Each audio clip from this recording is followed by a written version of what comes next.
नमस्कार, स्वागत है आपका एबी स्टार न्यूज में और मैं हूं आपके साथ निकिता कपूर। यूपी के पूर्व मुख्यमंत्री, राजस्थान हिमाचल के पूर्व राज्यपाल और बीजेपी के पुरोधा कल्याण सिंह का आज नरौरा स्थित राजघाट पर अंतिम संस्कार किया गया। पूर्व सीएम के अंतिम सफर में 1000 से ज्यादा गाड़ियों का काफिला शामिल रहा। अतरौली के करीब 2 घंटे तक उनका पार्थिव शरीर अंतिम दर्शन के लिए रखा गया। कल्याण सिंह के अंतिम दर्शन के लिए लोगों की भीड़ जुटी रही।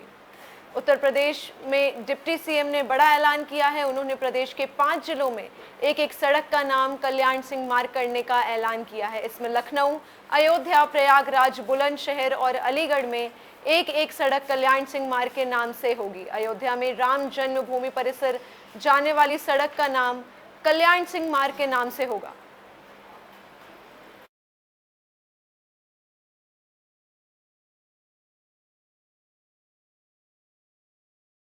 शामली के झिंझाना थाना क्षेत्र में एक महिला की हत्या की सनसनीखेज वारदात सामने आई है। मामला जमीनी विवाद से जुड़ा हुआ बताया जा रहा है कि महिला घर से खेत पर गई थी और फिर वापस नहीं लौटी, जिसके बाद परिजनों ने महिला की गुमशुदगी की खबर पुलिस को दी। मामले की सूचना मिलते ही पुलिस मौके पर पहुंची और महिला की तलाश शुरू की, जिसके बाद अगली सुबह महिला का शव गांव के पास एक खेत में मिला। पुलिस ने शव को पोस्टमार्टम के लिए भेज दिया। परिजनों के महिला की हत्या का आरोप उसी की देवरानी देवर पर लगाया है। परिजनों का कहना है कि जमीनी विवाद के चलते महिला की हत्या के पीछे उसी के देवर देवरानी का हाथ है। पुलिस ने परिजनों की तहरीर पर हत्याकांड में मुकदमा दर्ज कर जांच टीम गठित कर ली है और आरोपियों की तलाश शुरू कर दी गई है। मेरी मम्मी कल शाम के टाइम सर खेत में गई थी, उसके बाद नहीं लौटी। हमने शाम के टाइम शंका होने पर उसकी तलाश करी। हमने काफ़ी तलाश करी थी। उसके बाद हम 11 बजे ठीक नहीं यहाँ चौकी में आ गए। चौकी पे हमने तनख्वाह खरीदी। उसके बाद वहाँ का स्टाफ देखने गया जी हमारे साथ, पूछताछ करी सर। पूछताछ करने के बाद नहीं मिली। फिर सुबह हमने जी 20-50 लोग इकट्ठा करके एक में तलाश करी खेतों में, इधर उधर। सुबह उसकी डेड बॉडी मिली। आज झिंझाना पुलिस को सुबह 10 बजे ये सूचना मिली कि एक महिला का शव खेत में पड़ा हुआ है और इसी सूचना पर थाना प्रभारी द्वारा तत्काल मौके पर पहुंचा गया और उसके बाद अन्य वरिष्ठ अधिकारियों द्वारा भी सीन ऑफ क्राइम की विजिट की गई, एनालिसिस की गई। मेरी मम्मी कल गोंडा में अंबेडकर चौराहा से कटरा जाने वाली सड़क की जर्जर हालत से ग्रामीणों को काफी दिक्कतों का सामना करना पड़ रहा है। ग्रामीणों का कहना है कि सड़क की हालत इतनी खराब है कि आए दिन ई रिक्शा, टेम्पो, ऑटो पलट जाते हैं। साथ ही वाहन ने बैठे यात्रियों को भी कई बार चोट लग जाती है। वहीं ग्रामीणों की शिकायत करने के बाद भी ठेकेदार और लोक निर्माण विभाग के किसी अधिकारी ने अब तक मामले में कोई कार्रवाई नहीं की है, जिसके बाद परेशान ग्रामीणों ने विधानसभा प्रभारी विनोद शुक्ला, डीएम लोक निर्माण विभाग को पत्र लिखा है। बहुत लोग चोट भी खाते हैं। बहुत चोट खाते हैं। अच्छा, बड़ा दुर्घटना हो सकती है इसमें। हाँ जी, ये पीडी वाले बना नहीं रहे हैं क्या? बनाए रहे बरखम।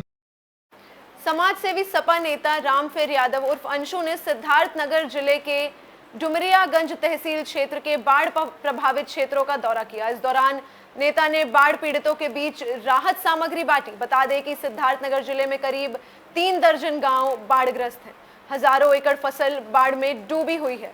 लोगों को काफी दिक्कतों का सामना करना पड़ रहा है, लेकिन अभी तक जिला प्रशासन से किसी भी गांव में किसी तरह की राहत सामग्री नहीं पहुंचाई गई है।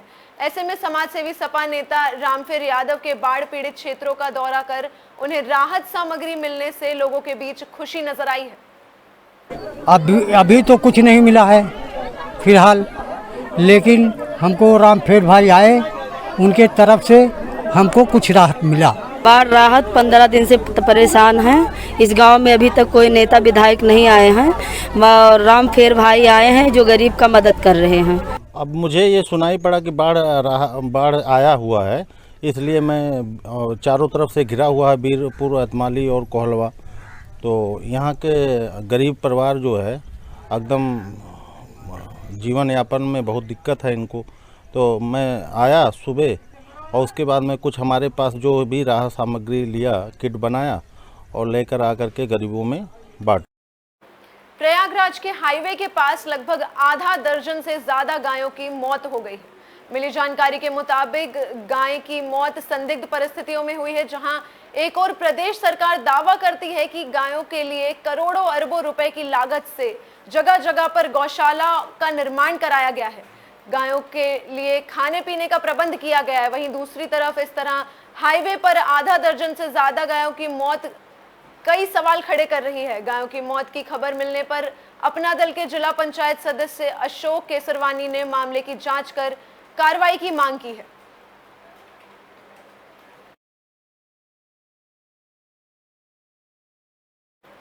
पीलीभीत में बाढ़ खंड के इंजीनियरों ने अपनी इंजीनियरिंग का हुनर दिखाते हुए कौशल और नई तकनीक से शारदा नदी के कटान पर लगभग विजय प्राप्त कर ली है। दरअसल थाना हजारा क्षेत्र में बीती 14 अगस्त को शारदा नदी ने अपना रास्ता अचानक बदल लिया था, जिससे नदी में अपना रुख गांव राणा प्रतापनगर, श्रीनगर और कबीरगंज गांव की ओर कर लिया था, जिससे सैकड़ों एकड़ फसल बर्बाद हो गई। जिसके बाद ग्रामीणों ने मामले की सूचना बाढ़ खंड को दी। आनन फानन में बाढ़ खंड के इंजीनियर फसलों और गांव को बचाने में जुट गए, जिसके लिए परकोपाइन को नई तकनीक से लगाया गया, जिससे नदी ने अपना रुख मोड़ लिया है।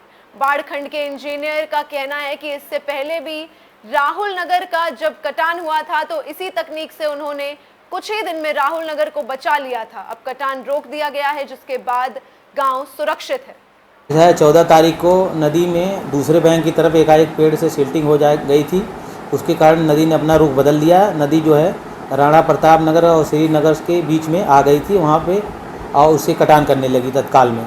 और फौरी तौर पे दूसरे दिन से हमने काम युद्ध स्तर पर शुरू कर दिया और आज की स्थिति यह है कि गांव में पूरी तरह से कटान रुक गया है। हमारा काम भी आज की स्थिति में चल रहा है, एकदम बच गया है, कोई भी कटान नहीं हो रहा है।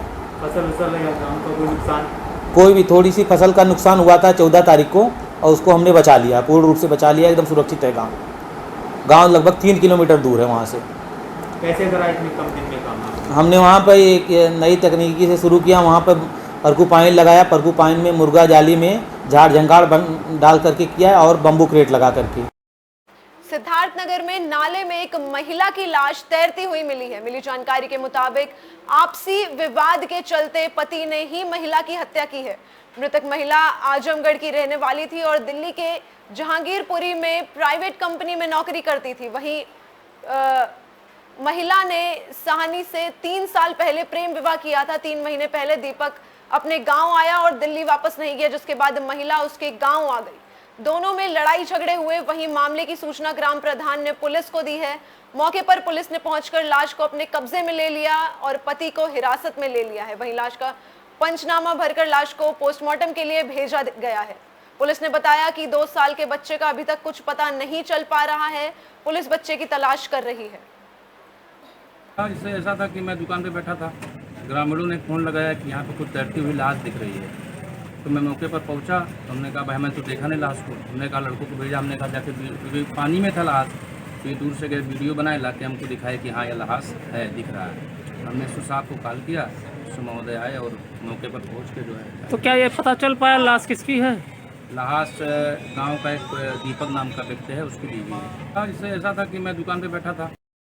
संभल के हयात नगर से हैरान कर देने वाला मामला सामने आया है, जहां एक घर के बाहर बैनर लगा है जिस पर लिखा है सीएम योगी इंसाफ दिलाओ, मोदी जी इंसाफ दिलाओ, जिला अधिकारी इंसाफ दिलाओ, एसपी इंसाफ करो। मिली जानकारी के मुताबिक घर में रह रहे परिवार पर पड़ोसी की तरफ से घर खाली करने का दबाव बनाया जा रहा है, जिसके डर से इस परिवार ने अपने घर के बाहर ये बैनर लगाया है। पीड़ित परिवार का कहना है कि उनके पड़ोस में रहने वाला परिवार लगातार उनके परिवार को घर खाली करने और जान से मारने की धमकी दे रहा है। साथ ही पड़ोसी परिवार ने पीड़ित से 1 लाख रुपए देने की मांग भी की है, जिसके चलते परिवार ने अपने घर के बाहर बैनर लगा दिया, जिससे वो अपनी बात प्रशासन तक पहुंचा सके। फिलहाल मामले में पुलिस की ओर से कोई कार्रवाई नहीं की गई है। ये परेशानी है कि मेरा बेटा जिला पंचायत में ड्यूटी करता है, उसमें इन लोगों ने ये चलन करा है कि यहाँ से हट जाए।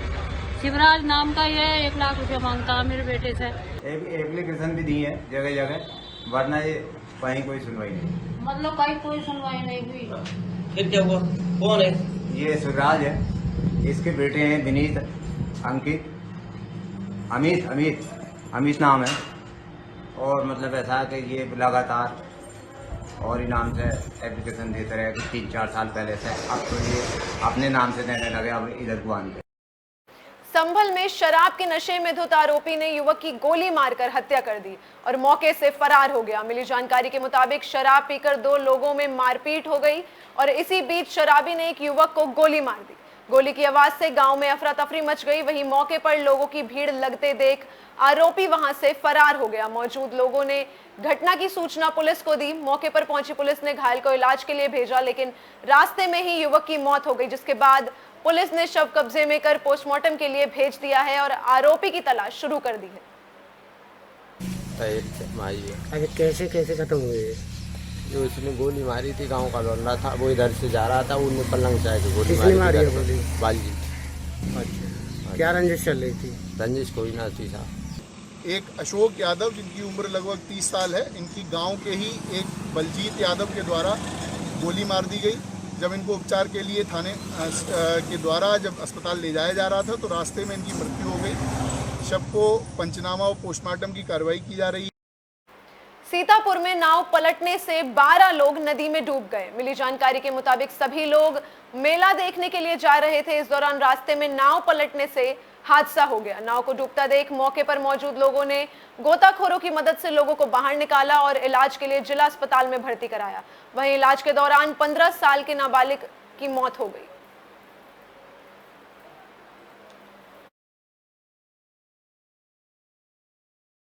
इटावा से सनसनीखेज मामला सामने आया है। जनपद इटावा डिप्टी जेलर सैयद एस.ए. जाफरी के सरकारी आवास पर आधी रात में अचानक कुछ बदमाशों ने फायरिंग शुरू कर दी।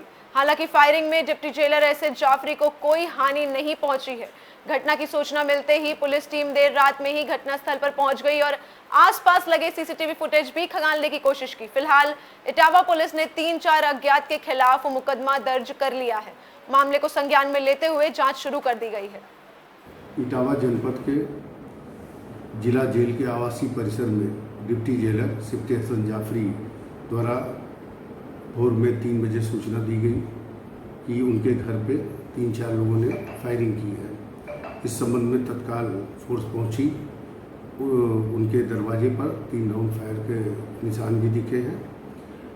अभियोग पंजीकृत किया जा रहा है और जो भी अपराधी रहे हैं जिनके द्वारा यह कृत्य किया गया है, उस संबंध में लगातार 4 टीमें बना करके उनकी गिरफ्तारी का प्रयास किया। देश प्रदेश की तमाम बड़ी खबरों के लिए देखते रहिए AB स्टार न्यूज़। नमस्कार।